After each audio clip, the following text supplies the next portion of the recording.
Oh, actually, alam mo, nung last Wednesday ko lang nalaman ng mga cuts ng ating mga budgets, nagulat talaga ako na 12 billion pala ang natanggal. Halos 12 billion. 11 plus, no, almost 12 billion ang natanggal sa Education Department and also about 30 billion sa SUCs. So napakalaki ng cut, almost 42 billion on the education sector. So sana po ma-remedy pa po ni Presidente yun. May veto powers po siya. Sabi nga po ni Senator Ping Lacson ay the President should exercise his veto powers on these line item budgets, no, of our different departments. So sana mai-restore po uli yun. Kasi yung natanggal ay 10 billion on computerization. Eh dyan pa naman tayo mahina. Ang hina ng ating mga kabataan dahil wala silang access to computer systems, hindi nga sila marunong gumamit ng iba, gumamit ng computers. Kaya napakababa po natin sa mga testing, yung mga iba't ibang PISA and all the different tests given internationally.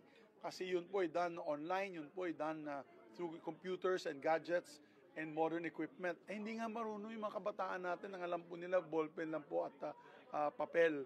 No? So, itong 10 billion sana, mag-uumpisa po sana si Senator or Secretary Angara ng computerization program sa iba't ibang schools dito sa ating bansa to be able to improve our PISA rankings, no? Our rankings, student rankings and all the examinations, global examinations needed to show the ranking of our children in terms of our educational, of course, their educational attainment. So, napaka-frustrating. Nakikita ko po frustration ni Senator Angara, ni Secretary Angara, and I fully support his frustration. At sana po ma-remedy po yan. So, hindi ba parang nasa Constitution na dapat education yung may malaking budget? Correct. Under Article 5 of the Constitution, education should have received the highest priority in the budget of our country. Budget of Congress, coming from Congress. And therefore, now, hindi na po yan ang nangyari. Hindi na po hindi na po ang education sector ang pinakamataas. Lumalabas na po ay public works na po. Sir, may violation ng Constitution? Possibly. That can be taken up by certain groups. It can be questioned. That's why all is not lost until the President can possibly remedy it through some veto provision. So, tignan po natin ano pong gagawin natin Pangulo. But what's important is education should be top priority ayon sa ating konstitusyon, lalo na sa pagbigay po ng budget ng ating bansa. Sir, pag certain figure o babalik siya dapat dun sa NEP? Ay, hindi ko alam yan. I'm not an expert on the budget. You'll have to ask you can ask former chairpersons and the chairperson herself, Senator Grace po, or the former chairpersons like the Senate President, who's also a former chairman of Finance, also Senator Lauren Legarda was also a chairperson of Finance. You can ask them. Pero ayoko mag-short guess ano pong pwedeng gawin ni Presidente. Sabi ni Sen. Pia Cayetano, she's seriously considering questioning this before the Supreme Court. Possible kasi yung join, sir, yung ganun. I think yung problema ni Senator Pia yung sa PhilHealth yung pagtanggal ng PhilHealth subsidy kasi batas yun. Ako din ay sang-ayon sa posisyon ni Senator Pia at sa aking mga kasamahan na dapat ilagay ang pondong iyon. Because yan ay galing po sa mga taxes na binayaran po natin ayon sa batas. For example, yung sin tax and sugar tax na pinasa po natin in the last 2 Congresses ay dapat dyan ilagay po sa PhilHealth for their programs, no? Lalo na sa modernization of hospitals, public hospital equipment, pati subsidies sa ating mga kababayan na nangangailangan po ng PhilHealth subsidies. Kaya talagang hindi ko talaga maintindihan bakit hindi po nalagyan ng pondo ang ating PhilHealth na dapat automatic appropriations po dapat yan. Of course, I can respect the decision of the chairperson and the Senate President saying that marami po silang pondo, but that's not the point. The point is there's a law where ito po dapat automatically appropriated or ibibigay po appropriation to the PhilHealth budget. Kasi yung parang ano natin yan that is our pambansang insurer, ika nga. Yan po yung ating pambansang insurance na lahat ng ating mga kababayan under the new PhilHealth Act is availing, whether you're registered or not, kayo po ay babayaran ng PhilHealth. Kung Pilipino po kayo, nagkasakit po kayo, nagka-aksidente po kayo, babayaran po yan ng PhilHealth ng gastos ninyo. Alam niyo po, lahat po tayo ng babayad ng PhilHealth buwan-buwan, no, sa ating sweldo. At yung mga, katulad ng binanggit ko kanina, yung mga buwis, katulad ng sin taxes and sugary tax. So pag nag-inom po kayo ng soft drinks, pag kumain po kayo ng matatamis na mga cake, kung saan-saan binibili, ayan po ay nagbabayad po tayong buwis na sugar tax, which should go to PhilHealth. That is the law. As simple as that. And that law should be implemented. Sir, how do you feel about DPWH getting more than 1.1 trillion pesos? Okay na siguro yung sa PhilHealth tsaka sa ano. And of course, basta ang akin, ang punto ko lang dyan is, 300 billion yung dinagdag doon. I don't know kasi what the priority is of Congress. Is it health? Is it education? Or is it public works? So, ang akin lang naman, I'm just quoting the Constitution, Article 5 of the Constitution, specifically states that education should get the biggest chunk of the budget. Sir, nakita na po kayo after, nagkaroon na po ba ng meeting yung mga senador after the BICAM? And parang madaming medyo hindi happy doon sa... Wala, nakita niyo naman yung statement. Nag-speech din ako, di ba? Pinost ko yung speech ko tungkol sa DOST na sayang dahil palagi natin sinasabi na walang pag-asa yung pag-asa.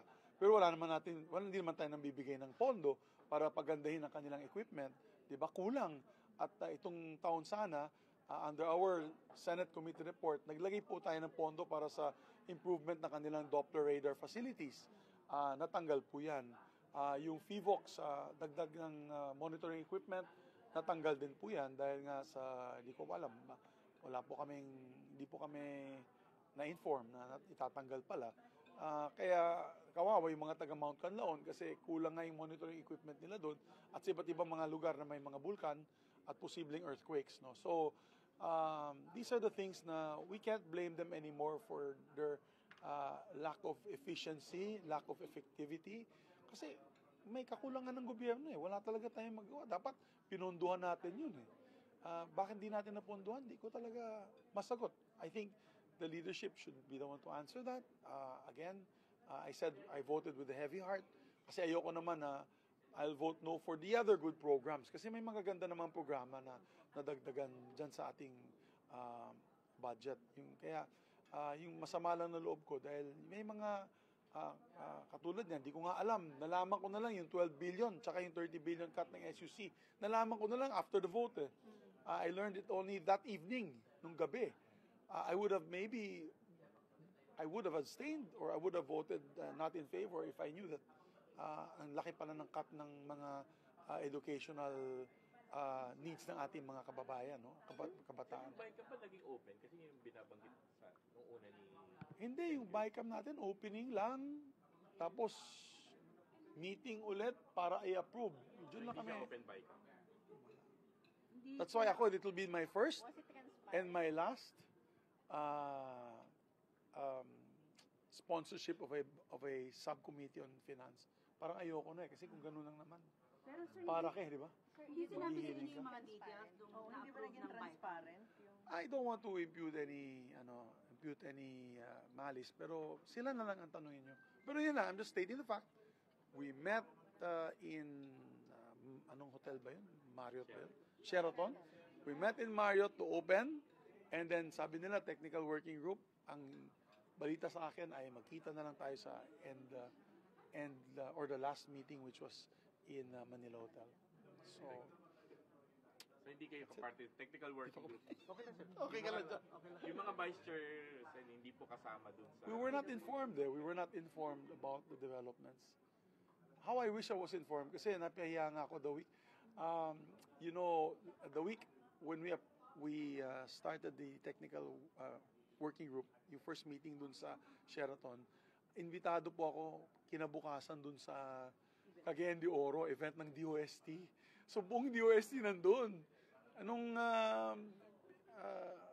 binanggit ko sa kanila na dinagdag namin yung budget nila by almost 800 million. Naka-standing ovation yung DOST, palapakan sila. Meron pa akong champion of the DOST award.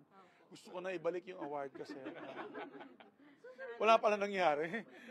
Payang-pahiya ako. Hiyang-hiya ako. Sa totoo lang, hiyang-hiya ako. I don't even know how to talk to. I haven't spoken to Secretary Solidum pa, but I think naman nakita naman niya. In fairness, nakita naman niya ang daming departments na tanggalan. So, hindi lamang sila. So, yun lang.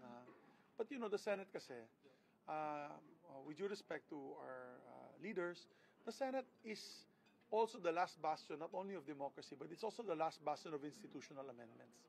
Lahat ng departments pumupunta sa Senado dahil hindi po nakukuha sa Kongreso ang kailangan nilang dagdag na pondo. That's been the practice for the last 21 budgets that I have attended to. I've attended already to 21 budgets. So this is the practice na talagang pagdating sa Senado, happy yung mga departments kasi nadadagdagan sila sa mga priority. Yeah, si Presidente na may veto power naman siya. So he can, hopefully, I do not know if he can restore, but I think you should ask the experts the budget. Mga budget chair natin, tanong natin. Kung pwede siya mag-restore or actually he can always tell the bicameral conference committee to return it and to do a better job and we can work overtime. Pwede. Posible yan, ha? We did that for the Coco Levy Fund. We did that for the agriculturist, yung smuggling, anti-smuggling act na binalik po yung BICAM report para ayusin. Ay, paano Gawing yun maayos.